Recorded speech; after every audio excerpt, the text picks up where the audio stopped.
Vamos à nossa aula número 8. Olá, está preparado ainda não? Sim? Então vamos lá, aula 8. Hoje eu trago duas provas. Vamos a elas. Um dos aspectos mais notáveis da aventura do homem ao longo da história tem sido seu constante anseio de buscar novas perspectivas, abrir horizontes desconhecidos, investigar possibilidades ainda inexploradas, enfim, ampliar o conhecimento. Desde seus primórdios, os seres humanos dedicam-se a investigar e a pesquisar, sendo esta curiosidade, este desejo de conhecer, uma das mais significativas forças impulsoras da humanidade. O fato é que essa ininterrupta e incansável luta pelo saber tem sido uma das mais importantes atividades do homem. Ocorre que, ao dar vazão ao seu insaciável afã de descobrir, criar, conquistar, ao tentar realizar em toda a sua plenitude a livre aventura do espírito, o homem depara-se com seus limites. Ora, aceitando-se que o objetivo, visto como bom para o labor de investigar, é o benefício do homem e nunca seu prejuízo, dificilmente se admitiria que a caminhada com vistas a esse benefício, ou seja, os procedimentos destinados a fazer progredir o saber, pudesse fazer-se sem o respeito aos valores maiores do homem, tais como sua vida, sua saúde, sua liberdade, sua dignidade. E aí você tem referenciações sobre o texto. Autor,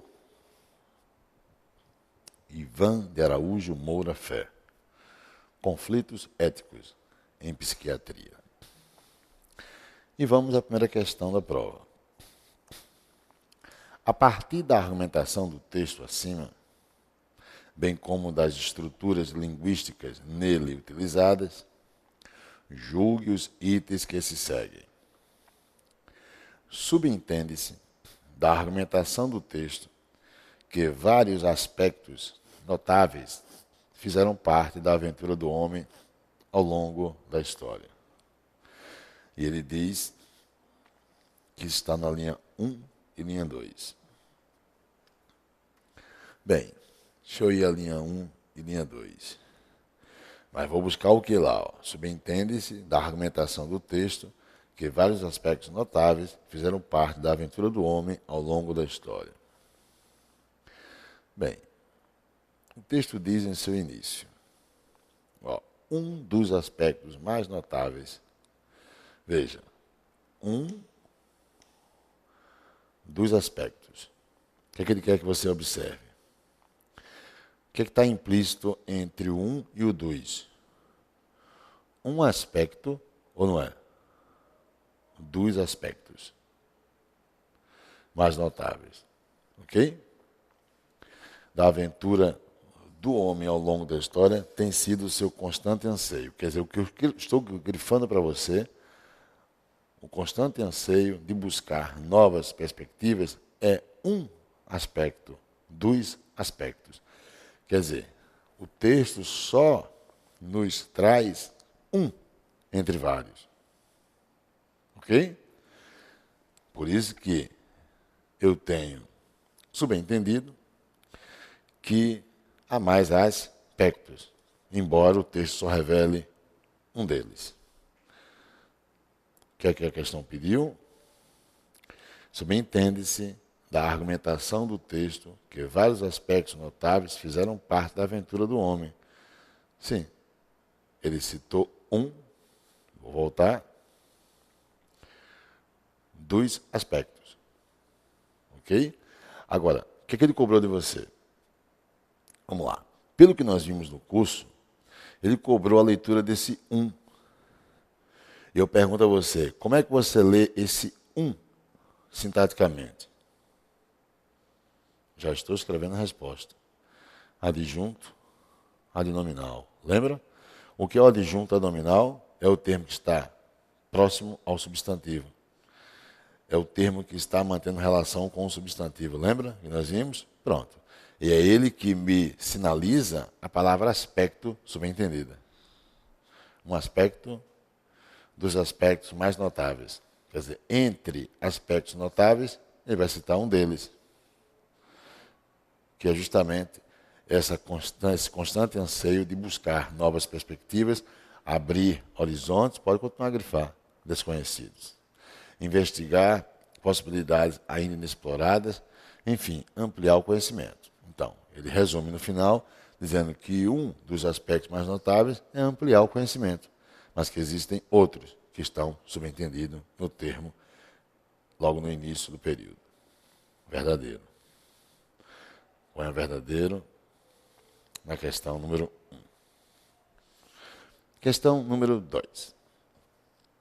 Seriam preservadas a correção gramatical do texto, bem como a coerência de sua argumentação, se, em lugar de tem sido, fosse usada a forma verbal é.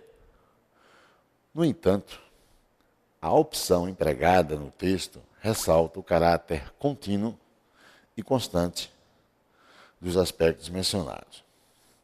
Bem, o que a comissão cobra aqui é, deixe-me dar destaque. A forma tem sido. Nós vamos estudar verbo, mas tem sido é isso aqui, ó. Deixa eu te mostrar. Vamos para cá. Deixa eu pegar o piloto aqui. Ó, veja, existe um tempo verbal chamado pretérito perfeito. Tá? E você pode conjugá-lo na voz ativa de duas formas. Ou você conjuga na forma simples, e você diria: estudei. E aí você dá contexto a isso. Estudei literatura. Ou você conjuga na forma composta, que seria assim: tenho estudado. Ao dizer tenho estudado literatura, você estudou e continua estudando. Percebe? Quer dizer que a ação é contínua. Tá? Então, uma das condições de alcançar a forma contínua, ou a ação contínua, é empregar o verbo onde? No pretérito perfeito, composto, a forma composta. Tenho estudado. Ao dizer eu estudei, é uma ação passada, mas ficou lá. Eu tenho estudado, eu estudei e continuo estudando. Existem outras maneiras de se ter a ação contínua. Quando você diz, estou a estudar, você tem também a forma contínua. Quando você diz, estudando, estou estudando, ó, estudando é o gerúndio também traz a forma contínua, ou a ação contínua. E uma outra maneira seria o que nós acabamos de ver, tenho estudado. E eu estou a perguntar agora a você, quando se diz estou a estudar, ou quando se diz estudando, ou quando se diz tenho estudado, está ou não está a ação contextualizada no presente? Ótimo. Se está contextualizada no presente, o que é que ele pede na questão? Seriam preservadas a correção gramatical do texto, bem como a coerência de sua argumentação, se em lugar de tem sido, fosse usada a forma, qual a forma? É. Eu pergunto, é o quê? É presente.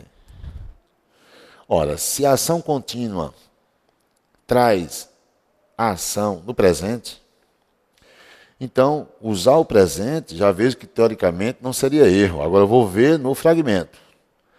Olha o fragmento. Um dos aspectos mais notáveis da aventura do homem ao longo da história tem sido o seu constante. Se tem sido, então continua sendo. É seu constante anseio. Então até agora está correto. O que é que ele diz mais? No entanto, estou lendo a partir daqui, ó. Vou mostrar a você. Ó. No entanto, a opção empregada no texto ressalta o caráter contínuo e constante dos aspectos mencionados. Obviamente que sim, verdadeiro. Da maneira como está aqui, ressalta a ação contínua. Segunda questão, portanto, verdadeira. Terceira questão.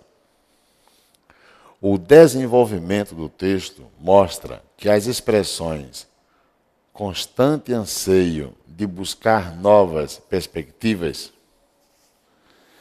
ininterrupta e incansável luta pelo saber e insaciável afã de descobrir, criar, conquistar, referem-se à ideia expressa em uma das mais significativas forças impulsoras da humanidade.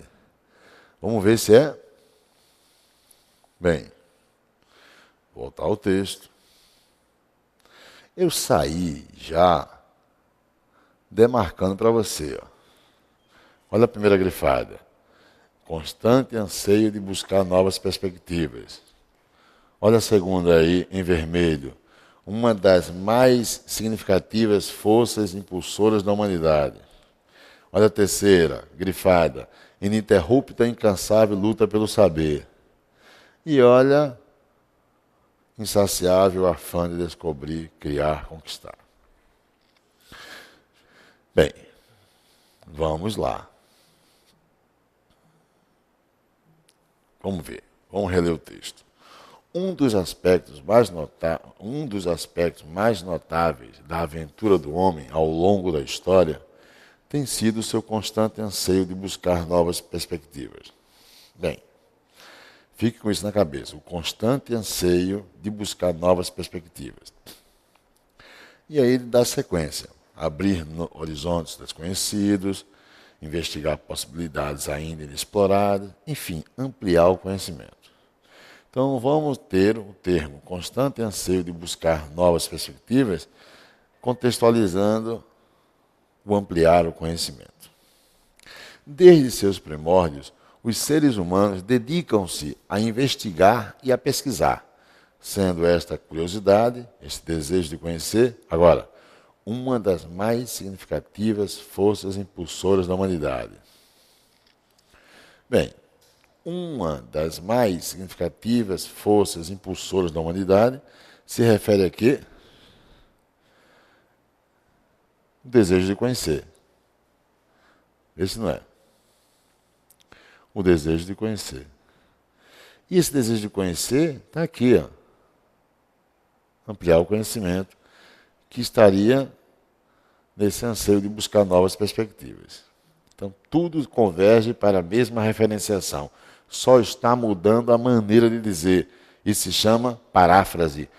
A comissão quer que você reconheça que os termos em destaque que estamos observando constituem paráfrase. O que é paráfrase? É dizer a mesma coisa, mudando apenas a maneira de dizer. Ok? Vamos lá. O fato é que essa ininterrupta e incansável luta pelo saber, ininterrupta e incansável luta pelo saber é o desejo de conhecer. É a força impulsora da humanidade. Em sua condição mais significativa. É também o quê? É esse anseio de buscar novas perspectivas. Está tudo em convergência. Pois bem, o fato é que essa ininterrupta e incansável luta pelo saber tem sido uma das mais importantes atividades do homem. Ocorre que, ao dar vazão ao seu insaciável afã de descobrir, O insaciável afã de descobrir, criar, conquistar, se refere à mesma coisa que nós vínhamos destacando aqui, ó, nas telas anteriores. Ok? Então, a questão está verdadeira. Vou voltar para lá. Olha a questão 3. O desenvolvimento do texto mostra que as expressões constante anseio de buscar novas perspectivas, ininterrupta e incansável luta pelo saber, insaciável afã de descobrir, criar, conquistar, referem-se a quê? Referem-se a uma das mais significativas forças impulsoras da humanidade. Tudo converge para a mesma referenciação. Verdadeiro. E aí é interessante o candidato ficar ciente, e vamos estudar isso, tenho certeza, textologia, ou seja, estudo de texto, que o que se cobra também, além da paráfrase, é o seguinte: ao ler um texto, para se fazer uma questão, você tem que observar sobre interpretação de texto, ou intelecção de texto, é importante que você observe quantas referenciações existem no texto. Olha o que estou dizendo. Todo o tema é abrangente. As referenciações que o autor, em seu texto, sai selecionando para colocar no texto é a quebra justamente dessa abrangência. Vou dar um exemplo prático. Eu digo para você assim: o uso de drogas no país. Esse é o tema. E lá vem. Primeira referenciação que eu seleciono para o meu texto. As consequências ao ingerir drogas. As consequências ou danos causados à saúde. É uma abordagem. É uma unidade temática. É uma referenciação. Depois eu tiro você desta abordagem e levo você para um outro endereço temático. Levo você para a ideia de que quais são os países que apresentam o maior índice de problemas de saúde por parte daqueles que ingerem drogas. Levei para você para uma outra o quê? Referenciação. E meu texto já tem 2 referenciações. Depois eu levo para você uma outra abordagem. Qual? Países que apresentam o menor índice de problemas como consequência do uso de droga. Poxa, observa, meu texto tem 3 abordagens, 3 referenciações. Se observar isso que eu estou dizendo a você como progressão temática do texto, ou sequencialização da temática que o texto proporciona, eu vejo que a questão quis que você percebesse que eu tenho paráfrases, mantendo o que? Ainda a mesma referenciação. Então, isso não seria mais uma progressão temática externa, mas seria manter a mesma referenciação, então chame de progressão temática interna. Então, quando o autor abre uma referenciação e mantém o leitor naquela referenciação, dando destaque a ela, trabalhando aquela ideia, ele está se utilizando de progressão temática interna. Ok? A questão exigiu isso de você. Vamos voltar. Verdadeiro. Questão 4. A oração iniciada por ao dar vazão apresenta uma causa para o homem deparar-se com seus limites. Deixa eu ver. Olha o fragmento. Ocorre que, ao dar vazão ao seu insaciável afã de descobrir, criar, conquistar, ao tentar realizar em toda a sua plenitude a livre aventura do espírito, o homem depara-se com seus limites. Veja, estudando o assunto período, lembra? Você não diria que isso aí é uma oração subordinada de verbial causal. Não. Isso é uma oração subordinada adverbial temporal. Isso significa dizer, no momento em que se dar vazão ao seu insaciável afã de descobrir, é ou não é?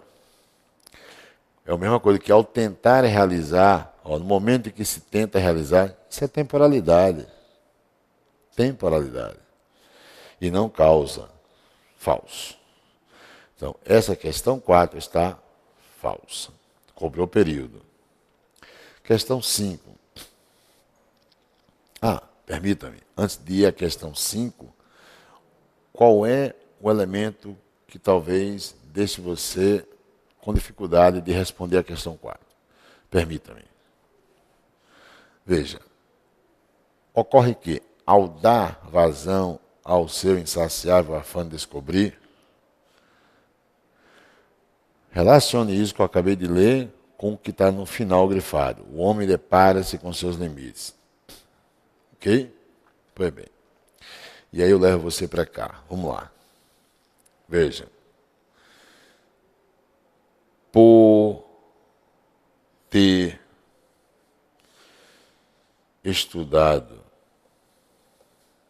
muito, vírgula, conhece tudo sobre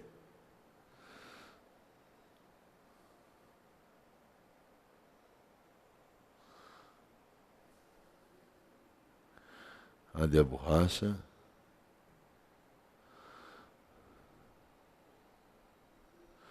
conhece tudo sobre Kafka. Ok? Por ter estudado muito, conhece tudo sobre Kafka.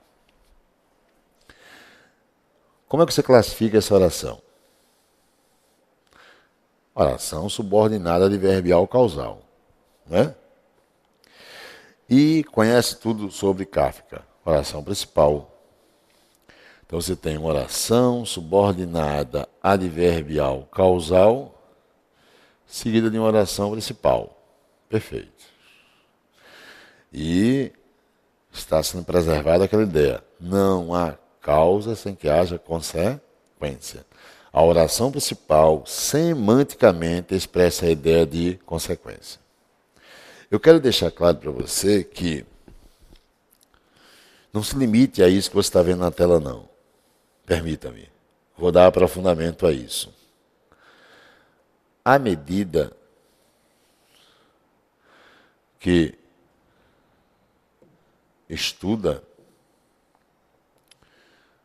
conhece mais e mais. Como é que você classifica esta oração? À medida que estuda. Resposta: oração subordinada adverbial proporcional. Não é isso? E em seguida vem a OP. Ok? Terceiro. Se eu disser para você assim, se ela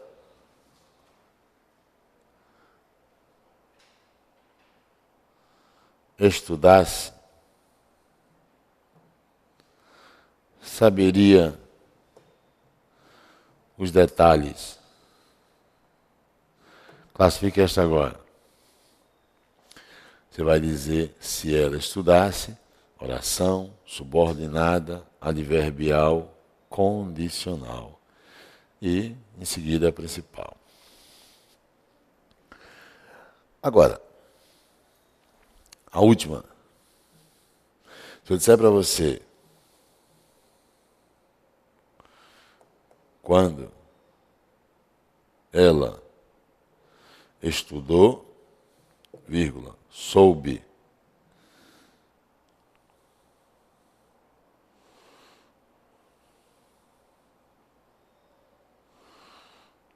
dos detalhes. Eu vou usar um objeto direto preposicionado partitivo, saber de algo. Quando ela estudou, soube os detalhes. Como é que você classifica essa oração? Quando ela estudou. Oração subordinada adverbial temporal. Mas se você observar, Vou escrever oração subordinada, adverbial, temporal, seguida de sua OP, oração principal. Agora, deste lado a classificação da oração. Veja que, quando ela estudou, soube de detalhes. Saber os detalhes é o que vem depois. Mas veio depois da ação de ter estudado. Existe semanticamente uma relação de causa e consequência. Se ela estudasse, saberia os detalhes. Então, saber os detalhes viria da ação de estudar. É uma causa contextualizada numa hipótese. E gerando na oração principal a ideia de consequências. Isso semanticamente. Quando você diz em língua portuguesa, à medida que estuda, conhece mais e mais. O conhecer mais e mais vem da proporcionalidade do estudo, que é uma ação num contexto proporcional. E aí você tem o quê? Sem dúvida, semanticamente, uma ideia de consequência, que é conhecer mais e mais. E, lógico, aqui você tem a coisa de maneira mais direta. Então, cuidado, que a causa pode estar contextualizada numa proporcionalidade, a causa pode estar, olha o que eu estou dizendo, contextualizada numa proporcionalidade, a causa pode estar contextualizada numa condição, e na tela a causa pode estar contextualizada numa temporalidade, gerando uma consequência que é na principal. Por isso que ele colocou isso para você. Olha a pergunta mais uma vez. A oração iniciada por ao dar vazão apresenta uma causa para o homem deparar-se com seus limites. Bem, você tem que ir pela classificação da oração, embora não se possa negar que semanticamente se tem o quê? Uma relação de consequência, o homem deparar-se com seus limites. Entende o que eu estou dizendo? Então, as orações subordinadas, adverbiais, causais, as orações subordinadas, adverbiais, proporcionais, as orações subordinadas, adverbiais, condicionais e as orações subordinadas, adverbiais, temporais, podem estabelecer com a oração principal a ideia de causa. Mas eu tenho que ir pela classificação da oração. E pela classificação da oração, o que eu tenho aqui em cima é uma ideia de temporalidade. Não se deixe distrair pela semântica apresentada na relação. Ok?